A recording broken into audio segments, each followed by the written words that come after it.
आता press conference सुरू होते आहे, त्यामुळे बाहेर जे कोणी असतील त्यांनी येऊन बसावं आणि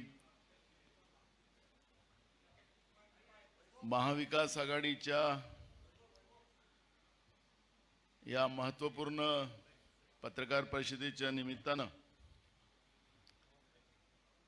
काँग्रेस पक्षाचे राष्ट्रीय अध्यक्ष मल्लिकार्जुन खरगे साहेब, राष्ट्रवादीचे सर्व आदरणीय शरद पवार साहेब, शिवसेनेचे सर्व आदरणीय उद्धव ठाकरे साहेब, आदरणीय काँग्रेस पक्षाचे महाराष्ट्राचे प्रभारी रमेश चन्नीथलाजी, संजय राऊतजी, माजी मुख्यमंत्री पृथ्वीराज चव्हाण साहेब, विरोधी पक्षनेते विजय वडेट्टीवारजी, माणिकराव ठाकरेजी, नसीम खानजी आणि सगळी आदरणीय नेते मंडळी, महाविकास आघाडीचं महाराष्ट्रामध्ये 2019ला सरकार आल्यानंतर एक मजबूत गठबंधन महाराष्ट्रामध्ये निर्माण झालं।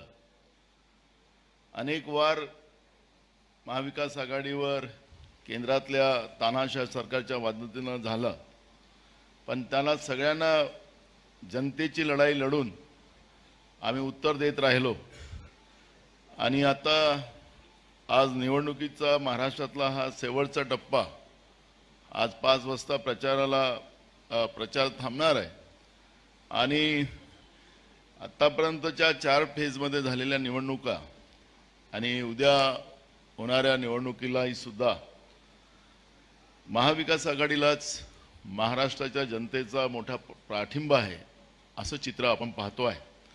आणि म्हणून भक्कम शक्तीनं महाराष्ट्राच्या आणि देशाच्या विकासाचं जे काही परिवर्तनाचा जो संकल्प लोकांनी घेतलेला आहे त्याला भक्कम पाठिंबा महाराष्ट्राच्या जनतेचा आशीर्वादाने या ठिकाणी मिळालेला आहे। आणि म्हणून छत्रपती शिवाजी महाराजांचा महाराष्ट्र हा तानाशाह दिल्लीमध्ये बसलेल्या सरकारच्या विरोधात एकजूट होऊन महाविकास आघाडीला आशीर्वाद देताना आपण पाहतोय। मी पत्रकार परिषदेची सुरुवात करतो आहे।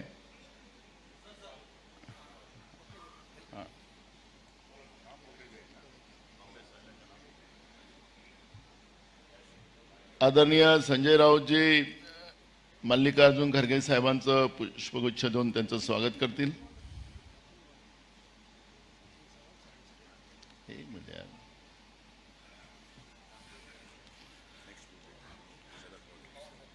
आदरणीय शरद पवार साहेबांचं विजय वडेट्टीवार साहेब पुष्पगुच्छ देऊन त्यांचं स्वागत करतील।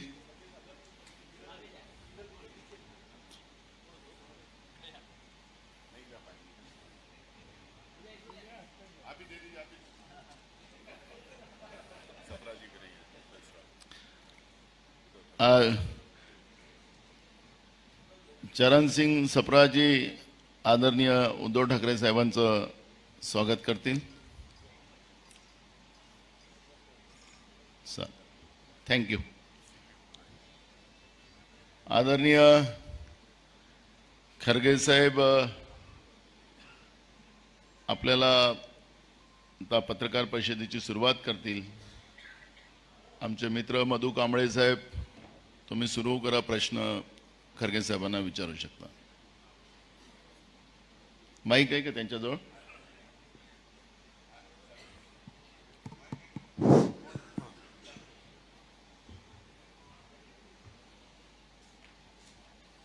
शरद पवार जी, उद्धव ठाकरे जी, नाना पटोले जी, संजय राउत जी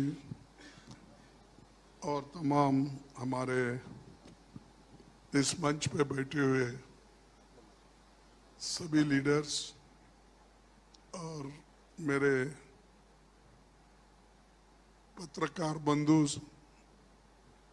और सारे साथियों, आप सबको मेरा नमस्कार। हम सभी जानते हैं कि महाराष्ट्र की गैर कानूनी महायुक्ति सरकार का धोखा, विश्वासघात और साजिश के आधार पर बनाई गई और इसका समर्थन खुद प्राइम मिनिस्टर कर रहे हैं और उनकी रैलीज भी महाराष्ट्र में बहुत हो रही है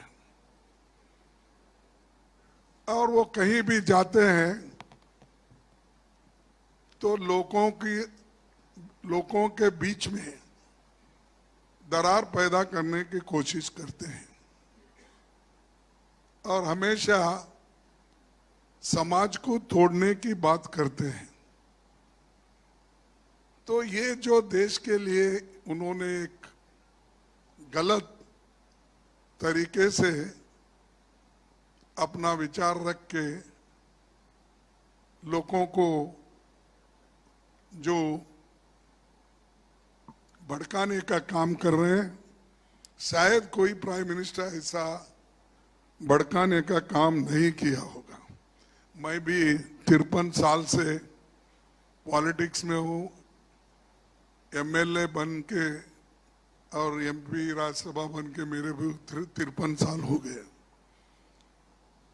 अब कोर्स हमारे शरद पवार साहब हमसे भी 5 साल आगे हैं क्योंकि वो पहले से ही राजकारण में आए और उन्होंने अपनी ताकत भी रखी महाराष्ट्र में।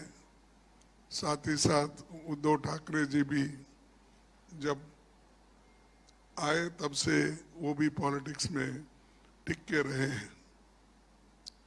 तो मेरा एक ही कहना है कि ये जो विश्वासघात की पॉलिटिक्स चल रही है और मोदी सरकार ने संविधान संस्थाओं का दुरुपयोग कर रही है, धमकी, ब्लैकमेल और लालच से विपक्ष दलों में फूट डालकर उन्हें तोड़फोड़ किया जा रहा है। ऊपर से अन्याय ये हुआ है कि जो असली दल है उनसे उनका पार्टी सिंबल छीनकर भाजपा को समर्थन करने वाले दलों को दिया गया। यानी आप बोलेंगे तो ये कोर्ट का फैसला है, सीईसी का फैसला है। सब चीजें मोदी जी के इशारे पे चलते हैं, इसमें कोई दो राय नहीं है। वो जो कहते हैं वही होता है। लेकिन इस बार